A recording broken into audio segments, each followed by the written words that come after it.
सब प्रथम सुख दे दिया। क्या दे दिया? सब प्रथम सुख। और सब प्रथम सुख है क्या?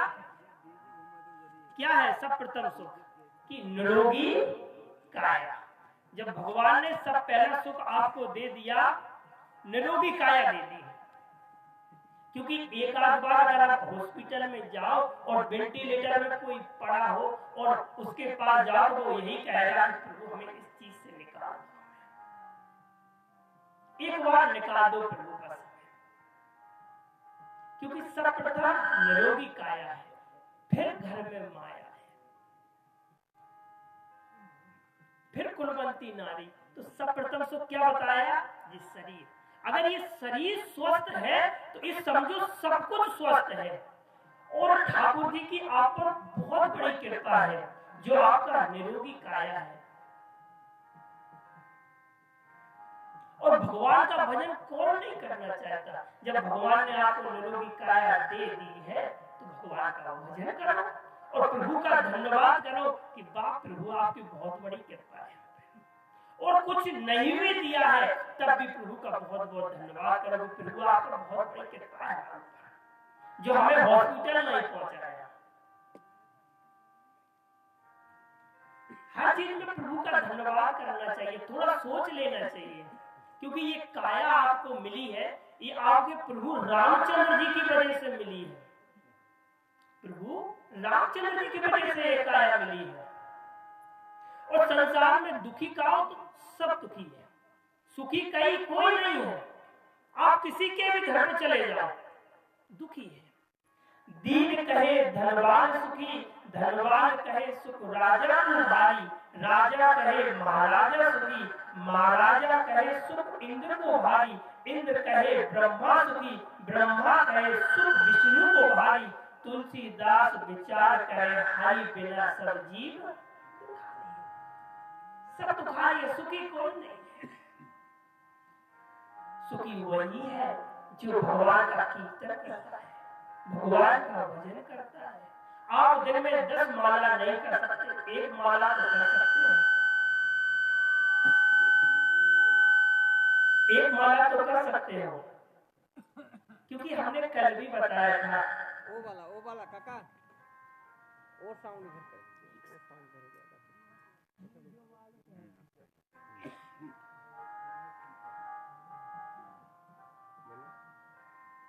तो संसार में कोई सुखी नहीं है, कोई सुखी नहीं है। और सुखी वही है जो भगवान का कीर्तन करता है, भजन करता है।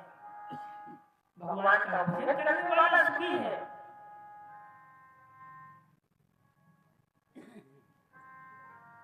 और इस कलयुग में जिस तरह से आपको भगवान का भजन और कीर्तन करने का जो सौभाग्य मिल रहा है वो और युगों में नहीं मिलेगा।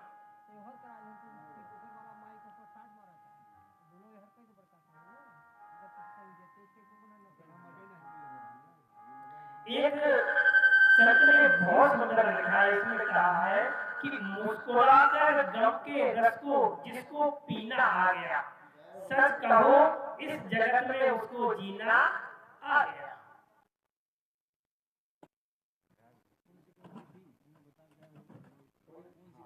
ऐसा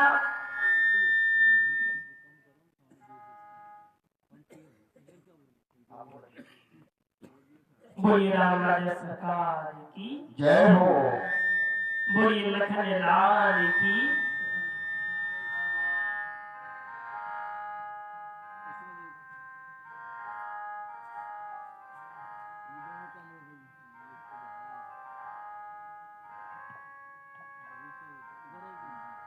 बोलिए प्रभु रामचंद्र की जय हो।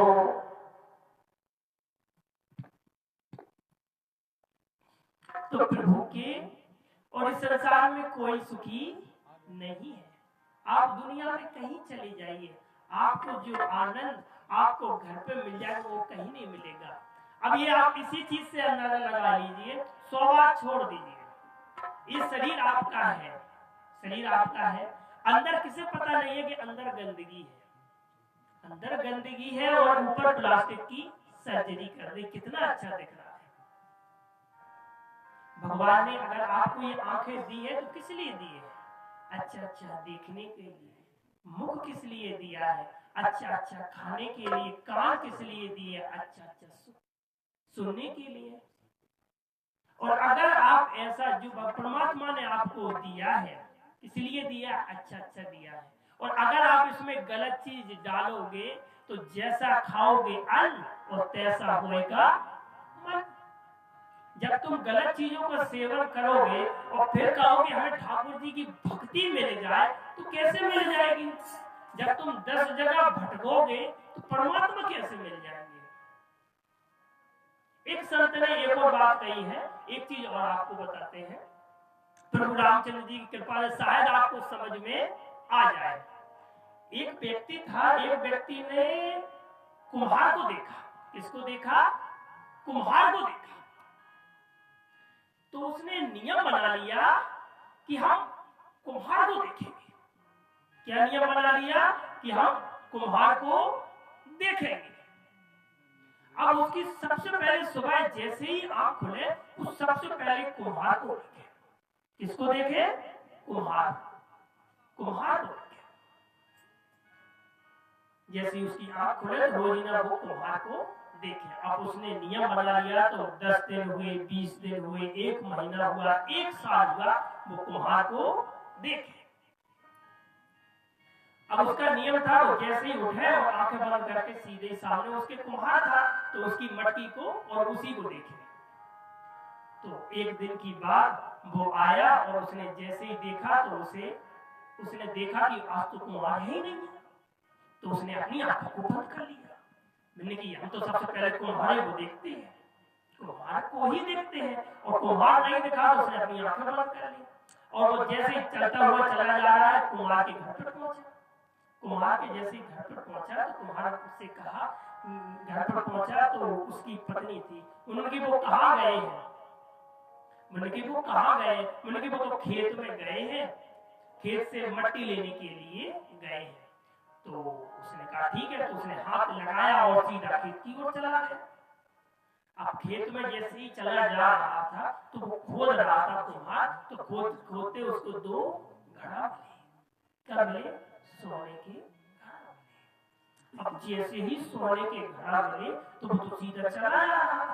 अब वो सीधा जा रहा था तो जाते उसने ऐसे ही हाथ को उठाया तो उसको तो घड़ा दिखाई दिए। तो उसने तो कहा तो मिल गए। तो वो उठाने वाला था, जैसे कुम्हार आ गया।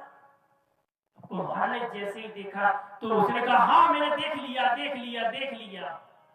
मैंने कि देख लिया, किसी को बताना नहीं। उसने लिया और 1 घड़ा उसको दे दिया। अब उसको 1 घड़ा दे दिया और वो रास्ते में चला जा रहा है। अब वो सोचने लगा कि मैंने जब एक नजर से सोच लिया था कि इस कुम्हार को देखेंगे, अगर ऐसा ही नियम अगर हम ठाकुर जी के लिए बना लेते, प्रभु के लिए बना लेते, तो आज हमें परमात्मा नहीं मिल जाते। परमात्मा मिल जाते कि नहीं मिल जाते? कि सब प्रथम परमात्मा को देखते हैं। इसलिए अगर आपको नियम कोई बनाना है तो वो प्रभु के लिए नियम बनाओ, प्रभु के लिए नियम बनाओ। और जब आप किसी पर श्रद्धा अपनी बना लोगे और नियम बना लोगे तो वो नियम आपका जरूर कामयाब होंगे। अगर आप इनसे कोई रिश्ता बना लोगे, सबके यहाँ ठाकुर जी होंगे, पर इनके लिए भाव रखना पड़ेगा कि इन्हें बोलना नहीं आता। ये छोटे से बालक है, हमको सिखाने का सामर्थ्य है जो हम इन्हें सिखा सकते हैं, पर भाव की प्रधानता है। भाव रखना पड़ेगा कि ये छोटे से गोपाल जी हैं, इन्हें स्नान कराएंगे, इन्हें अपने हाथों से भोजन खिलाएंगे। तो कोई रिश्ता इनसे जोड़ना पड़ेगा, चाहे भाई का रिश्ता जोड़ो, चाहे पति का रिश्ता जोड़ो, कोई भी रिश्ता एक जोड़ना पड़ेगा। कोई एक रिश्ता जोड़ना पड़ेगा। और जब आप रिश्ता कोई जोड़ लोगे तो हम दावे के साथ कह रहे हैं प्रभु आपसे भी बातचीत करेंगे। क्यों नहीं करेंगे? ये बताइए। जब ये घटना दिल्ली में हो सकती है तो यहाँ क्यों नहीं हो सकती? हो सकती है, क्योंकि भगवान भाव से रिश्ते हैं, भाव को भाव अलग आलसू ना मुझे पतमंगल दसू। उन्हें कोई चढ़ावे से मतलब नहीं है। परमात्मा इतना दयालु है आपका कि जिसका कोई वर्णन नहीं कर सकते। आप जो थाली लेकर के जाते हो, लड्डू लेकर के जाते हो, सामने रख देते हो, सामने रख देते हो और उनसे कहते हो कि प्रभु भोग लगाओ। तो परमात्मा कितने दयालु है कि स्वयं नहीं खाते, सोचते हैं हमारे भक्त के लिए कम हो जाएगा, तो वही छोड़ देते कि तुम खाओ, और तुम खाओगे तो हम खुश होंगे। अब बताइए, ऐसा भी कोई हो सकता है दानदाता जो आपकी खुशी के लिए अपने हक का भी आपको दे देता है? ऐसा परमात्मा होगा कहीं? नहीं होगा।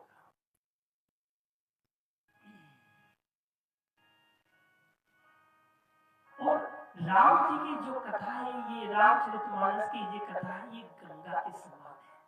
कैसी है? गंगा के समान है। जिस तरह गंगा पापियों को तारने का काम करती है, वैसे ही ये हमारी रामचरितमानस है। क्या है? रामचरितमानस है। इसको सुनने मात्र से व्यक्ति के सारे पाप छीन हो जाते हैं। आपको संसार में कहीं भटकने की जरूरत नहीं पड़ती है। प्रभु की ऐसी भक्ति आप पर बरसने लगती है। ऐसी ये रामचरितमानस है। रामचरितमानस का जितना भी वर्णन किया जाए कम है। ये तो गंगा के समान है, और ये ऐसा अमृतमय फल है जो कभी खराब नहीं होता है। कभी खराब नहीं होता। ये फल दिन दिन खिलता ही रहता है और बार बार खाने का मन करता है। ऐसी ये रामचरितमानस है और श्रीमद् भागवत कथा है। इसको बार बार खाने का मन करता है। और समय की कहो तो समय किसी पर एक सा नहीं रहता है। आज आपके जीवन में सुख आया है तो दुख भी आएगा, क्योंकि समय समय की बात है और समय बड़ा बलवान। भीलन लोटी गोपिका बे अर्जुन बेईमान। ये सब समय का खेल है। समय का पहिया सुबह शाम चलता रहता है। चाहे आप भजन करोगे तो भी चलेगा और नहीं करोगे तो भी चलेगा, क्योंकि समय कभी रुकता नहीं है। जब अपने प्रभु रामचंद्र जी के लाने नहीं रुका तो हम लोगों के लिए रुकेगा? नहीं रुकेगा। जिस तरह सूरज आया है तो शाम भी होगी, यही चक्र चलता रहेगा, समय नहीं रुकने वाला। पर इस समय को आप जिस तरीके से जीना चाहो जी सकते हो। फुर्सत ना होगी काम से और थोड़ा समय निकालो प्रेम कर लो राम से। केवल थोड़ा समय निकालो, क्योंकि इस संसार में अगर आपको कोई पार लगाएगा तो वो हमारे प्रभु रामचंद्र जी है, हमारे कन्हैया है। इसके अलावा कोई पार नहीं लगाएगा। भटकाने वाले और आ जाएंगे, क्योंकि अगर वो भटकाएंगे नहीं तो आप सही रास्ता पर जाकर सीधे परमात्मा के पास नहीं पहुंच जाओगे। परमात्मा के पास नहीं पहुंच जाओगे तो उनका भटकाने का काम है। पर आपको सतर्क रहने की जरूरत है। और जब आप भगवान का भजन करोगे, राम राम कहोगे, तो जब यम के पास जाओगे तो यम से कह तो दोगे कि हमने प्रभु आपका भजन किया है, आपका सत्संग किया है। कह सकोगे कि नहीं कह सकोगे? क्योंकि आपने भजन किया है।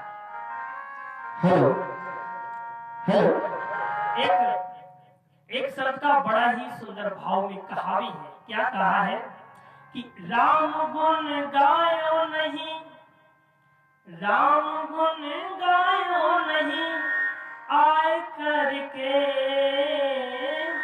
राम गुण गायो नहीं आए करके, कृष्ण गुण गायो नहीं आए करके, यम से कहोगे क्या जाए करके, यम से कहोगे क्या